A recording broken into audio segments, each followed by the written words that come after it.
But I did it for, a full year. So in 12 months, I had lost 150 pounds. And then I maintained it for, a solid year afterwards. Um, but over time, that one cheat meal slid into two cheat meals. And, eventually, Charlie, how did you find carnivore? Dave, I had no idea you would ask that question. So the short answer is I found and finally adopted a carnivore way of eating through my second serious attempt at keto for weight loss. So let me unpack that a little bit. So, um, basically from birth through the end of college, very rice heavy diet.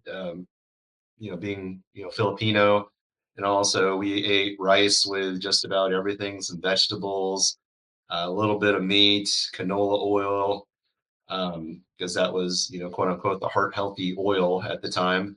And I was also a member of the Clean Plate Club, meaning that you ate everything on your plate, and out of concern over people halfway across the world, they wouldn't have anything to eat. So how that went. Just how kids in the 80s were raised, and I was certainly no exception. The way I kind of remember different episodes of life, so basically childhood through the end of college was through my shirt sizes. So by the time I graduated college, I was starting to get into a 2XL t-shirt size. And then after college, so 2005 through about 2012, I had tried two different stints at Weight Watchers because I was you know comfortably fitting into 2XLs. They're starting to get tight. Eventually, I just got heavier every year. So I tried Weight Watchers twice. I think the first time I did it, I had lost 30 pounds. Um, and then second time, I gained it back and then lost, 15 pounds. So I kind of yo-yo dieted that way. But I don't know, for as much as I was adherent to the program, at the time it was very much a gamified version of eat less and move more, especially the eat less part. So what I would never understand is that, I would eat like these super lean meats, like 96% lean ground beef, my whole wheat pasta, my, heart healthy, low fat, pizza sauce.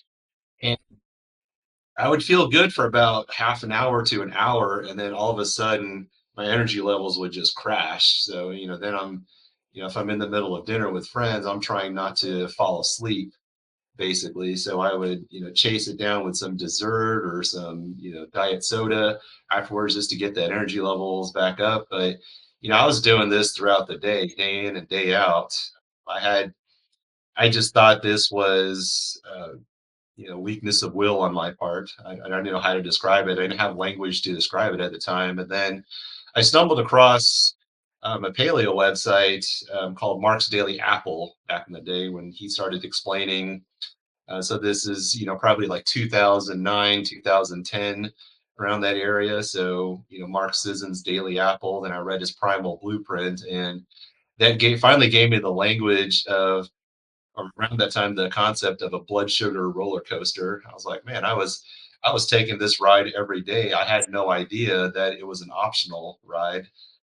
So I started going down the more of a low carb approach at that time. I had read Atkins, and I just basically stayed at his induction phase of like 20 net carbs, I think was my understanding of it. And the net carb concept back in 2009, 2010 was pretty good concept because there weren't a lot of keto products back in that time. I think Quest bars were starting to be produced at that time, but they, where I was early in my career and the expense of it, it was very cost prohibitive. It was, like a once a month type of treat, and even then, it wasn't all that good. But um, but once I read how the body works with blood sugars and insulin and all that stuff. I adopted a very low carb diet.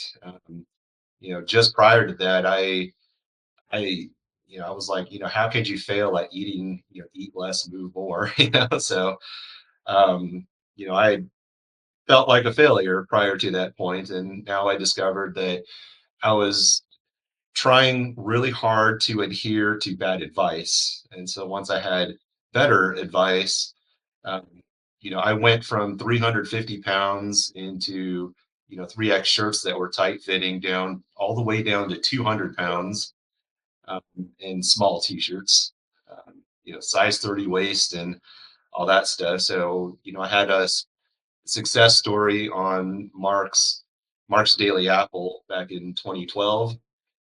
Um, what I was doing in the background was, is very much, low carb keto. I don't think they called it keto around that time, but very low carb essentially. But I would do some intermittent fasting. I would do, the low carb thing. I would like rice my own cauliflower instead of having just normal rice because, if I could find a way to make the rice not as bad, then that's the way to do that. Plenty of eggs, bacon, fathead dough. So various version, a way to make low carb pizza essentially. So the dough is the part of that. And it's called fathead dough because there's a comedian who had a mockumentary of Super Size Me, which is a pretty big documentary back at that time. So he had a mockumentary about that where he went out to eat fast food and he wound up losing weight just by cutting out the carbs essentially. So and he came up with a recipe with like eggs, almond flour, cream cheese, and um, mozzarella cheese, I think. He so I would make versions of pizza on that, but I would have quote unquote a cheat meal. Um, so I would be good for 6.5 days of the week, and then I would go out and have a meal that was definitely off plan. That was just kind of my way of dealing with the cravings I was having. So, I would make a lot of low carb cheesecake as an example, and it would help stave off the cravings, but it would never fully satisfy it. It was never as good as the real thing. So I would splurge about once a week, and then I would fast the next day, exercise really hard. I was doing a lot of racquetball at the time, and just get right back on it. So I did this about once every week or 2 weeks, but I did it for a full year. So in 12 months, I had lost 150 pounds, and then I maintained it for a solid year afterwards.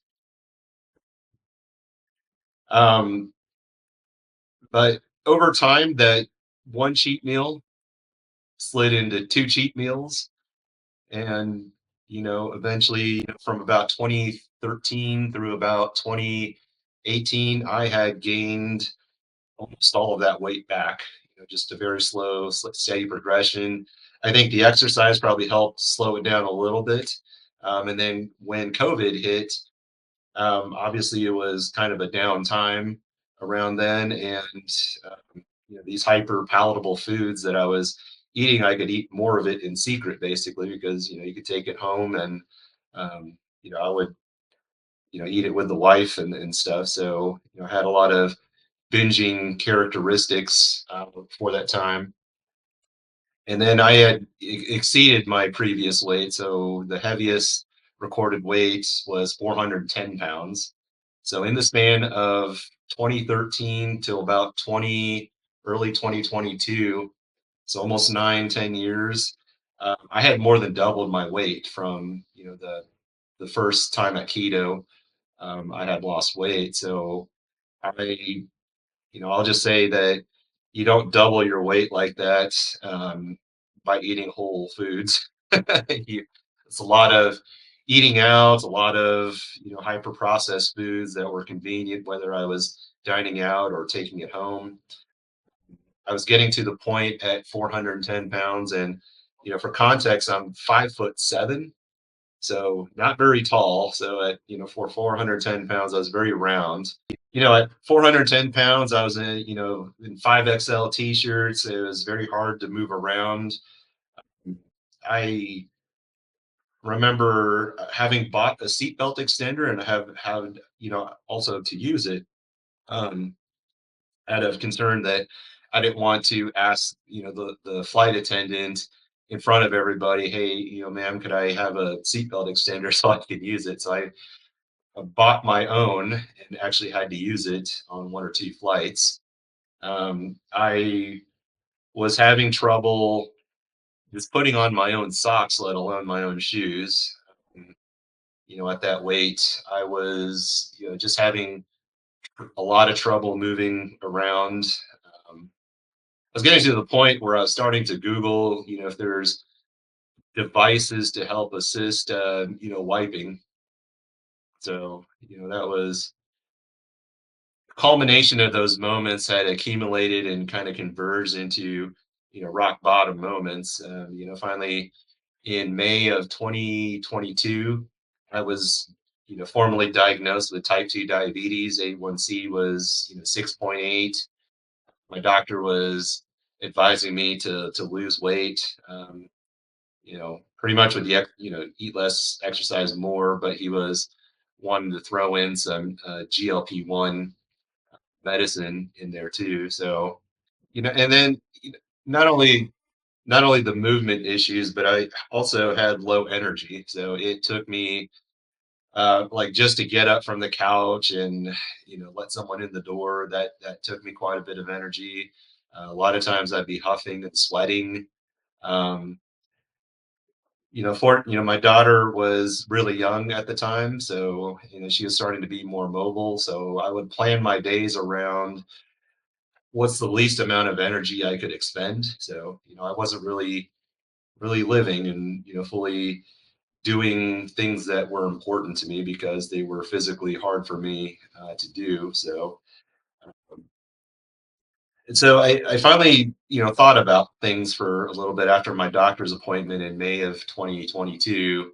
I said, about a decade ago, I had done this very low carb keto thing, but what if I did it without the cheat meal this time? Because when I reflect on the story, I would have that cheat meal. Tasted really good, and it would provide me, 5 to 10 minutes of, really high level of euphoria. But then I would spend the rest of the week uh, trying to undo the damage and still trying to progress forward. So, I would work out harder in the gym. I would fast longer than I had to, just out of a sense of guilt that was fueling my, workouts and habits then. I would sort of take a look at my low carb meals as a check the box type of thing en route to having that cheat meal. So it was more all encompassing than, just that one meal during the week, but I would spend, the rest of the following week trying to undo it and then just kind of repeat the cycle again. So in June of 2022, so a few weeks after that doctor's appointment, I said, okay, we're going to do this low carb thing. Not do the cheat meal. Now, at that time, keto, there were a lot more keto products out there. So the route I took was, um, if I wanted a cookie, I would just have a keto cookie. If I wanted, some ice cream, I would have a keto ice cream. So that way I wasn't really feeling deprived, but I wasn't really cheating either. And for the first 6 months, I had lost 75 pounds. So from 410, at 410, 5'7", that seemed like a really good strategy, just trying to meet myself where I'm at. I was very far away at this point from going from the standard junk food diet to, steak. so, um, so for the first 6 months, I just kind of did, what would now be called a dirty keto, where I was using a lot of keto products to replace um, the junk food version of it, and I had some success on it. 6 months, 75 pounds. I was starting to get more energy at that point, so I got to the point where, I was able to get up and down from the couch okay, do house chores, get that done okay, start walking the dog a little bit, uh, and then, play with the daughter a little bit. So I thought, okay, well, I still have leftover energy. Why don't I go try out a gym? So I went to join a gym that helped, accelerate my weight loss a little bit. So, I had the diet and the exercise working with me. But after about 3 months of the diet, I should kind of back up a little bit. So when I first started doing keto again, I was really concerned about the cheat meal, and I wanted to not do any cheat meals. So I took the doctor's advice to do the GLP-1, and I did that for about 2 or 3 months. After about 2 or 3 months of not having any quote unquote cheat meals, I said, I don't think it's doing anything for me. I'd like to discontinue it, or at least not refill the prescription, and see how well I can do from there. So that I did that for about 3 months, and then 3 months later, I figured out, okay, I'm doing this all on my own. This is all me now. So joined the gym in November of 2022. And then I had my first curveball going back to keto, which was there was dried blood in the urine. And so the doctor said, okay, well, that's kind of weird. Let's go test it again, found it again. And then in September of 2022, I had a suspected kidney stone incident where I was in so much pain, but um, you know, we could never find the actual kidney stone. I never had a repeat occurrence. We had to get that scoped at what was called urologist to basically see if there wasn't any damage or cancer. Fortunately, I tested negative for both those things. So the story was there's a suspected kidney stone that probably ran around in there, which caused the dry blood and so on. So um, but the thing I drank right before that whole incident was Diet Mountain Dew. So it was at that point I decided, you know what, I'm going to quit diet soda altogether now. So that was like one of those moments that eventually culminated in me going from keto to carnivore, was just the fact that, before I never thought I could not have diet soda or Mountain Dew to, help me with my energy levels. And there I was every time, I see Diet Mountain Dew or diet, any kind of diet soda, I just, think back to that incident I had, right before I had one. So that was one thing. And then when January 2023, I've been listening to, Dr. Berry, Dr. Saladino. They were talking about, getting your fasting insulin for a lot of different reasons. And, on my dirty keto, I was still measuring in ketosis. I'd be like zero point 0.4, zero point 0.5, zero point 0.6, something like that on the ketone meter. And I didn't think anything of it. So I went ahead and got a fasting insulin and figured out it was 15.6. So that really struck me as pretty eye opening. Um, but I continued doing dirty keto just because the results were good. So I had lost up to 130 pounds on keto. Doing kind of a dirty version of it, and then continued researching carnivore more heavily through Dr. Berry, Dr. Saladino, Chafee, all those folks. And then I remember seeing Dr. Chafee's video, "Plants Are Trying to Kill You," and I thought it would be kind of a funny one. Funny thing at first is because in the early '90s, I remember a cartoon called Attack of the Killer Tomatoes, and I thought it would just be a play on something like that. But the funniest part was he was actually serious about plants not wanting to be eaten, essentially. So, and as an '80s child, we were always it was always enforced that vegetables are good for you, and as part of the Clean Plate Club, you weren't getting up off the dinner table unless those vegetables were eaten. So I'd always resented eating vegetables, but never questioned it being good in all contexts. So until videos like Dr. Anthony Chaffee's, and then concurrently, I was watching a lot more carnivore YouTube channels and hearing healing stories, healing from various ailments and stuff, beyond just weight loss, and it just really kind of struck me because previously I had viewed steak, on a keto diet as a diet food. So it wasn't something I was consuming a lot of, but I don't mind eating it. Because growing up, Filipino cuisine, it's not something that you eat a lot of. So kind of the critique of vegetables are good for you in all contexts, and then meat being upsold as kind of a health food or a healing food, you know, all of that together kind of combined into starting carnivore on June of 2023. So I've been full carnivore for like exactly a year at this point.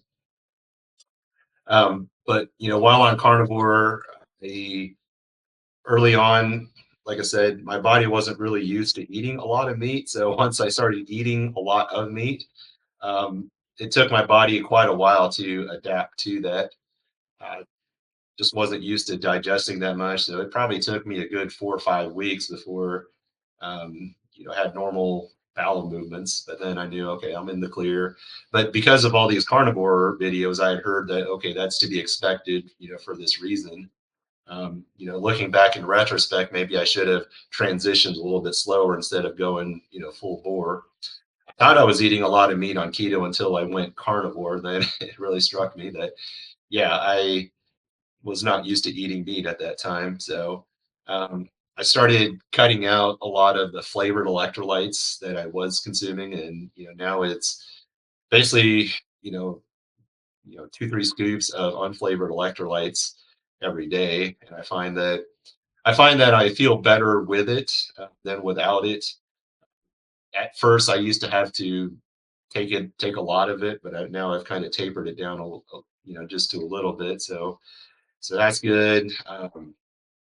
You know, and I've taken that concept of not having a cheat meal, further and purer. So I was making like a lot of keto recipes, and I kind of stopped doing that to just kind of focus on, I had to learn how to make steak, I had to look up on YouTube, how to make a steak, because that's not something I ever grew up with. So I had to learn how to love meat, essentially, is kind of a big part of my carnivore journey. And that was made a lot easier by cutting out a lot of other things. During my carnivore year, or so far, I would try different experiments, like could I cut out cheese and be okay with it? Uh, so I've cut out at different points and then slowly re-added them: cheese, eggs, bacon, and I seem to do fine with all of that. I've had to cut out like pork rinds because I find that, especially the hot and spicy pork rinds. I like it, but then I want sour cream with it. Then I wind up eating a lot more than I was planning to. But if it's not that flavor and it's not like the microwave version, then I won't eat pork rinds. So I had to give up pork rinds because I felt I was losing some self control there. Um, so I just had to be mindful of that and get rid of it. Uh, I got rid of, you know, like heavy whipping cream, just because that was, something I read that's associated with weight loss stalls. So I didn't want that.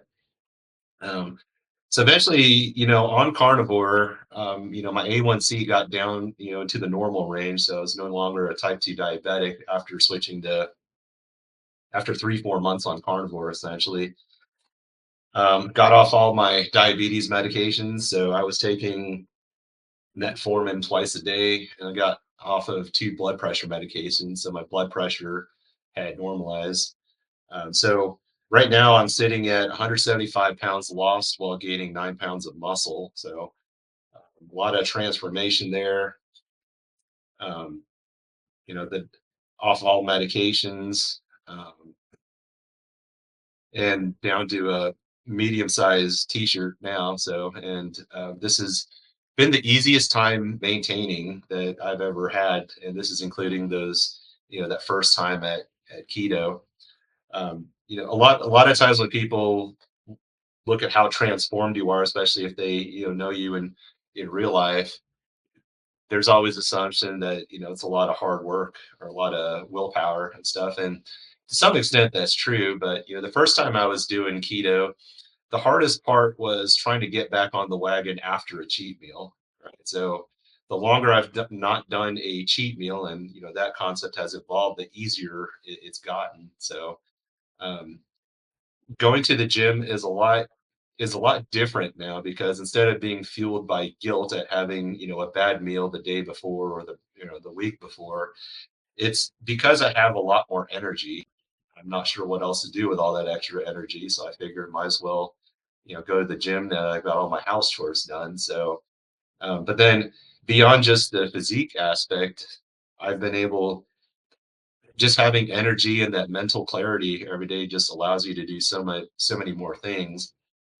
For instance, my daughter, she's 9 years old. She has ADHD, so sometimes it's quite easy for her to make a mess.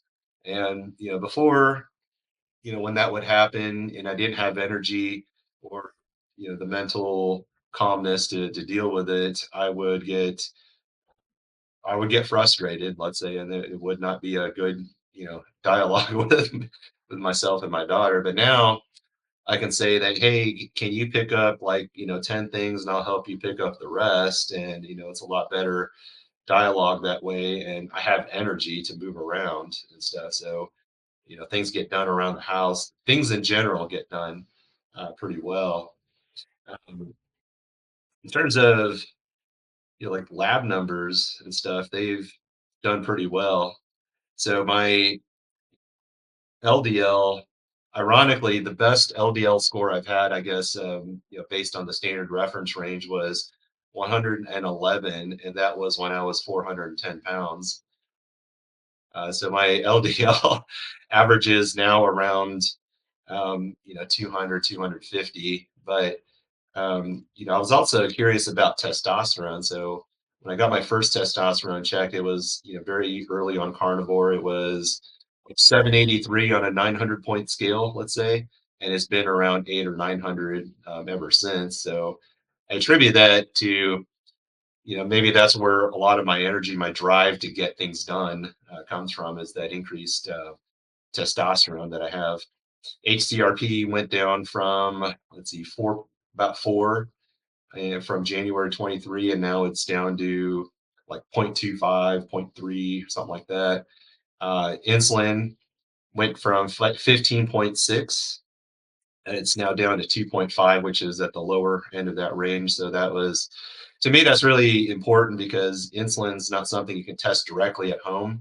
You hope through ketone and blood glucose testing you can kind of get an indirect measure of that, but it's no substitute for it. But it's always been impressed upon me through all these YouTube doctors and influencers that if you have a lower insulin, then that means your body can burn more fat. And and along with that, I have decreased my body fat percentage. It's probably at least 50%, at 410 pounds. Now it's down to about 21%. So I've lost, almost all my weight in terms of body fat while gaining muscle. Triglycerides went from like 133 down to 62, 70, around there. HDL increased from 38 to 62. So A1C went down to the normal range. So the lab numbers have looked really good, and it has correlated to a great lived experience. I just want to scream. Uh, I don't have a YouTube channel or anything like that, and I don't do social media. But in the gym, a couple of guys have approached me, like in the locker room or in the sauna room. It's like, hey, I've seen you around over the last year or so, and you've gotten a lot smaller and a lot stronger. What are you doing? So at that point, I'll kind of tell them about the carnivore diet, what it is, and ultimately refer them to Ken Berry, who has a lot of Dr. Ken Berry, who has a lot of great channels on there. So When you talk about it, what is their reaction?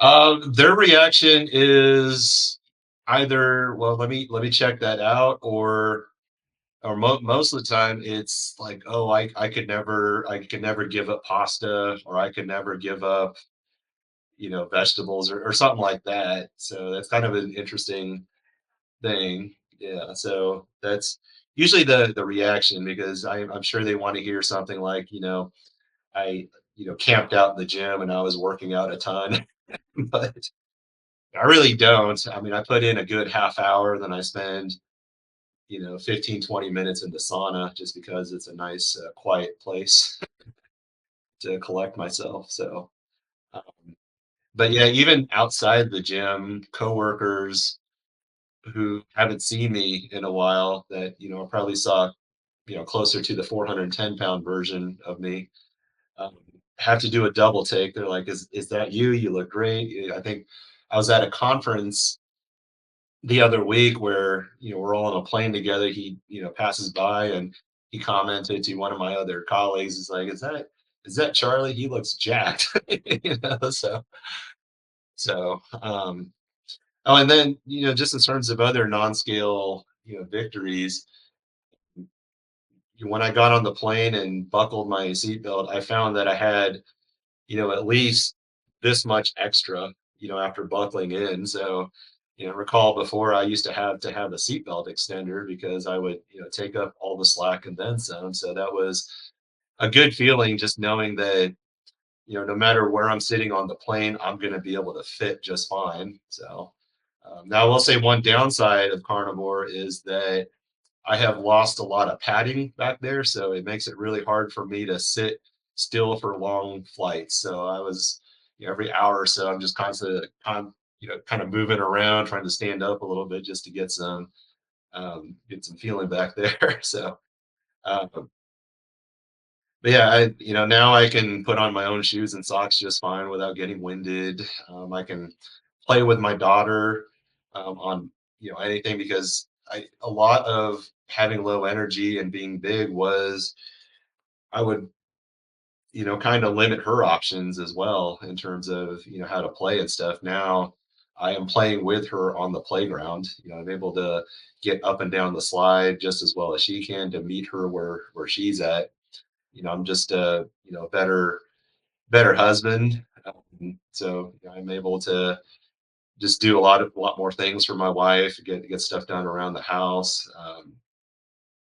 So that's meant a So lot to me. that brings up the question, like, what does your wife think about this?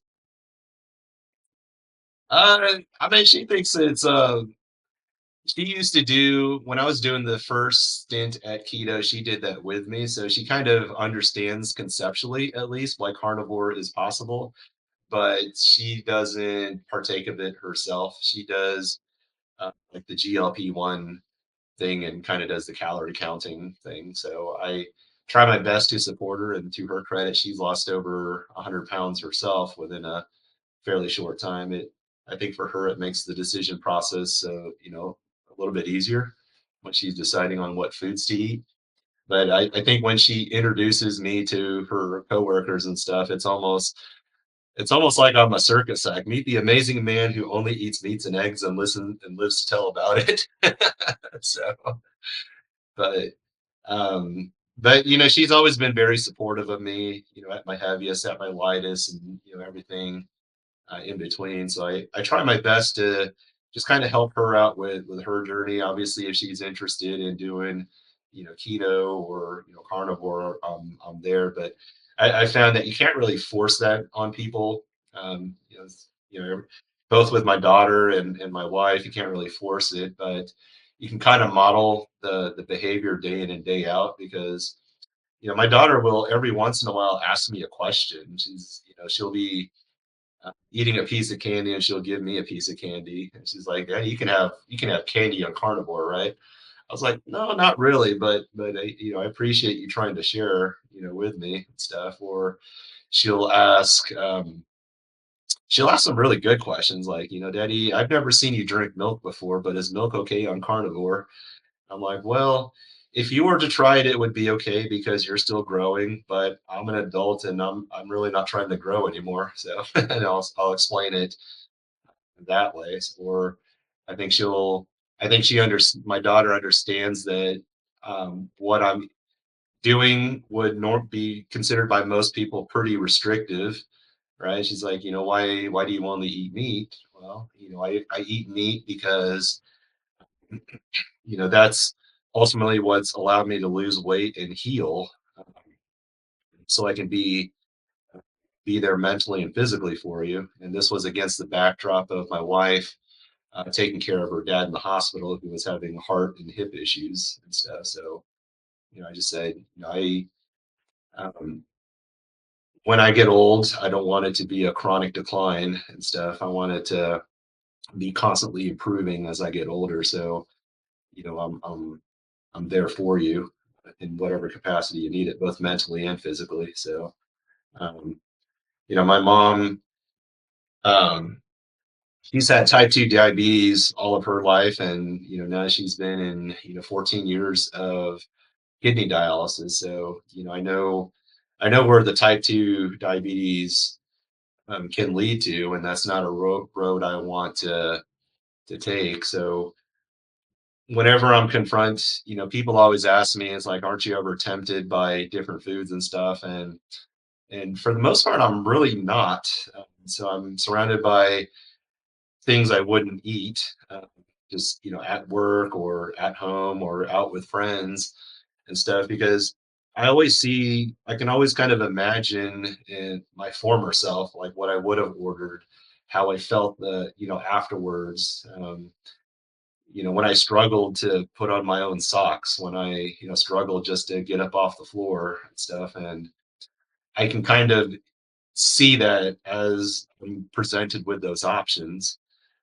And I think that, at 41 years old, having been, 410 pounds and then 350 pounds, a decade before, I've crossed it off my bucket list of, all the bad foods that are out there. I mean, they're always going to come out with new things that food scientists and engineers will develop, and they'll say you have to have this latest thing. And I'm like, I've well crossed that off my bucket list, and that's not anything I desire. Or sometimes I have that inner dialogue where it's like, hey, you've lost 175 pounds and gained 9 pounds of muscle. You deserve, a piece of cake or something. And my first thought is, whenever I've treated myself the first time doing keto like that, I'd feel good for about 5-10 minutes, but I would always feel bad afterwards. So I don't know how it's a reward. So I really, you know, I, back then, the first time I was doing keto, I appreciated the results more than I did the process. But I find now that I appreciate the process a lot more. So I'm not as hung up on the scale. Of course, I'm saying this after I lost a bunch of weight, but just really appreciating the fact that when I'm eating this way, I feel awesome. So whenever I'm presented with those decisions, I'm like, why would I want to feel less?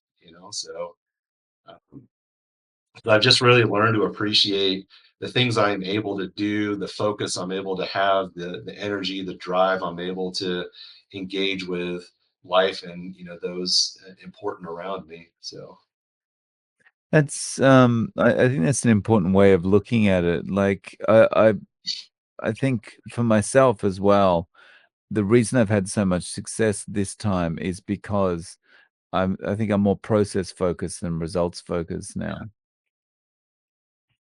yeah, I mean, focusing on the results, it's great every once in a while, but it's not necessarily something that's gonna could sustain you day in, day out. So, the first time I was doing it, I had lost 150 pounds. I was focused on that, but it wasn't, I guess, enough to sustain me. So, going through the second round of keto and then eventually carnivore, I've learned to appreciate the day in, day out process a little bit more. So, I mean, if I don't feel good on that day, I'm like, well, maybe it's something I'm eating. So maybe I need to change it up a little bit. I mean, I've found that I do beef and pork better than I do chicken, so I, having to figure out these sorts of things. Uh, Another thing that I was doing, especially doing keto to carnivore, was engaging in the carnivore community a lot more. So where I'm at, essentially my dog's the only other only other carnivore in the house. So so it's good to interact with different carnivores, virtually or in person. I've had a chance to do that in person a couple of times. It's just, every one of us feels kind of isolated just by eating meat, basically, eating it like a health food, essentially. So it's good to connect with folks, virtually across the world and in person, just as a quick sanity check. A lot of these folks are at different parts of their journey. I think everybody has some healing to do. I've certainly got some healing to do myself. I've got one of the things I'm looking forward to do is being able to get off my CPAP machine. Right now, I'm on the lowest settings, and every once in a while, I'll kind of wake up with a headache and stuff. So, I think it's time to get that retested. So, in a couple months, I've got scheduled a sleep study. So hopefully, I can get off of that. So, because at one point, I did beat sleep apnea when I lost weight the first time. Um, I went off the CPAP machine, but then as I gained weight, I had to get that thing back on. I would just love to not have to travel with that. Um, I'd love to. I'd love for you know, when I'm cuddling with the wife, for her to be able to sleep on my arm without a big giant mask, interfering through. So, those are some of the things I still have to heal and kind of look forward to. Um, just kind of in a more of a maintenance phase, I guess, just kind of experimenting with maintenance and a little bit of body recomposition. I like to get below 20% and then kind of reevaluate from there. So, I've been keeping pretty steady on the scale, losing inches, and so forth. So, Nice. So what does a typical day of eating look like for you? that's a great question. So, for I'm really simple and stuff. While I do like watching a lot of these carnivore and keto recipe channels, um, in the off chance that if my wife or a friend or my daughter were to say like, "Hey, I like this," can I, then I can kind of make a better version of it. Then I would have good reference for that. But for me, I have let's see, like earlier today, I had three beef patties. I just put it on a griddle. I had a can of sardines. I had some beef fat trimmings and fried that up in the air fryer, and a little bit of cheese. So I use cheese more as a condiment than like a main part of my meal. So, but that was my meal for the day, and I feel pretty good on that. So I generally do one meal a day, 95% of the time. That 5% of the time is usually, ironically, it's when I go to a carnivore meetup. So, because sometimes the venue isn't like a meat by the pound place, so I've got to pre-eat beforehand. So then I'm making good decisions before I go there. So I usually eat twice on those days. Um, or sometimes I'll throw in some extended fasting. So I've done uh, for the past couple of weeks, I've done like a 48-hour fast just randomly, or I've done up to a 72-hour fast just to really kind of test myself, because based on a lot of the things I read from the YouTube doctors and influencers, it's like, okay, your body is meant to, you know, our ancestors did have a successful hunt every time, so they've had to have done some pretty good fasting in between. So I do that just to kind of reset my hunger cues. But then I find that the longer I'm on a fast, the better I feel. Um, but usually, I've prepared dinner for myself later in that day, and I don't really want it to go to waste. So I usually break my fast for that reason. So, but I've done some extended fasting. I usually do OMAD. Um, I don't know. I kind of stay within the core carnivore, and then I'll kind of experiment with different things. Like, I've gone without cheese. I've done lion for, like couple of weeks at a time and find that I could do it. Not that I had any underlying issues or anything, but part of me is just curious, like, could I do that? So Do you feel any different when you're doing that? um not really. Not that I've noticed at least. So I mean I still have pretty good energy levels, pretty good focus. I'm still able to, you know, exert myself in daily activities and in the gym and whatnot. So I didn't notice any improvement, but I also didn't notice any, consequences either. So part of me just, is curious, could I do this? Because, throughout most of my life, I had these beliefs like, okay, I could never go without Diet Coke. I could never go without some kind of starch, essentially, or I could never go without popcorn. So, popcorn was one of those things that was always kind of a trigger food for me. That used to be like one of those weekly cheat meals I had back on the first time I was doing keto. And then the longer I went without certain things, the easier it became. But I do credit that, once I was able to get off diet soda, that made quitting other things a lot easier. It just seems that when you have like artificial sweeteners, it makes you want to crave other things that are sweet. I don't know. My theory is that your body's thinking it's going to get some nutrients, and when it doesn't, it kind of asks you, where's the nutrients, basically. So it turns on your craver. So I think you know if I had to kind of summarize my journey, it's been the conquering of the cheat meal. So once I've learned how to conquer that through not only subtraction but also addition, appreciating the process, the daily things I'm able to do. I'm at a point now where not only am I thinking about retirement in terms of finances, but also in terms of health. I want to be able to. So I've been impressed by the different doctors saying that, you should develop a lot of lean muscle and try to maintain it. So that's what I'm trying to do as I get older. So, when I'm ready to retire from my job, I'm not like crippled or there's not like a slow chronic decline like I've seen it, like I've come to accept. I've always thought that was just kind of what old age was. So, um, but seeing a lot of carnivores and interacting with them, it's kind of reframed my idea of aging. That if you fuel yourself with the right stuff, you're going to go a lot longer and a lot better for that time. Some other non-scale victories I had was, kind of unexpected. Was before I started keto and carnivore the second time, I always had like really dry skin. Like my knuckles would crack and bleed, my heels would crack and bleed. I would have to, put on lotion.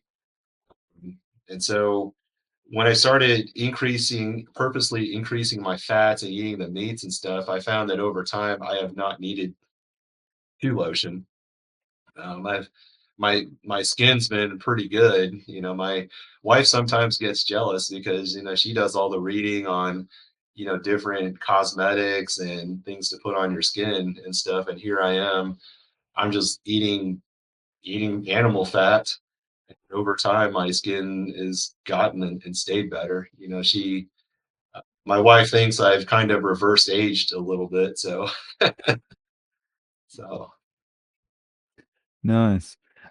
So if you were giving someone advice on getting started with carnivore, based on your experience, what would you tell them? I'd say it. I know this is going to sound cliche, but you've got to think about your whys and your why nots, right? So my why nots were more more meaningful up front because I wanted to not feel bad. I wanted to have energy.